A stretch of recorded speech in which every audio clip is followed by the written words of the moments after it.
ইনিংসের শেষ বলে 6 মারলেন ঠিকই, কিন্তু দলকে জেতাতে পারলেন না মহেন্দ্র সিং ধোনি। কিন্তু তাতেও আক্ষেপ নেই দর্শকদের। ধোনি যে খেলা দেখিয়েছেন তাতে মন ভরে গেছে ক্রিকেট প্রেমীদের। বিশাখাপত্তনমের দর্শকদের 4-6-এর বন্যায় মন ভরিয়ে দিলেন। বিশাখাপত্তনমে টসে জিতে প্রথমে ব্যাটিং করার সিদ্ধান্ত নিয়েছিল দিল্লির ক্যাপ্টেন ঋষভ পান্ত। প্রথমে ব্যাটিং করতে নেবে নির্ধারিত 20 ওভারে 191 রান করে দিল্লি। রান তাড়া করতে নেমে ব্যর্থ হয় চেন্নাইয়ের 2 ওপেনার ঋতুরাজ গাইকোয়াড আউট হন 1 রানে এবং রাচিন রবীন্দ্র আউট হন 2 রান করে। এরপরে চেন্নাইয়ের হয়ে লড়াই করার চেষ্টা করেন আজিঙ্কা রাহানে এবং ড্যারি মিচেল। রাহানে করেন 30 বলে 45 রান এবং ড্যারি মিচেল আউট হন 26 বলে 34 রান করে। একটা সময় চেন্নাইয়ের 16 ওভারে রান ছিল 120 রানে 6 উইকেট। ক্রিজে ব্যাটিং করছিলেন রবীন্দ্র জাদেজা। ম্যাচটি ছিল দিল্লির দিকে, চেন্নাইয়ের জেতার সম্ভাবনা ছিল খুবই কম। সেই সময় ব্যাটিং করতে নামেন মহেন্দ্র সিং ধোনি।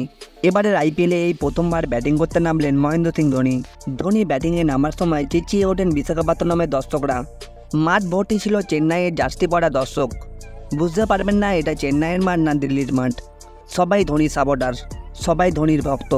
সেই জায়গায় ব্যাটিং করতে নেমে দলকে জেতাতে না পারলেও 4-6 মেরে দর্শকদের মন ভরিয়ে দিয়েছেন মহেন্দ্র সিং ধোনি।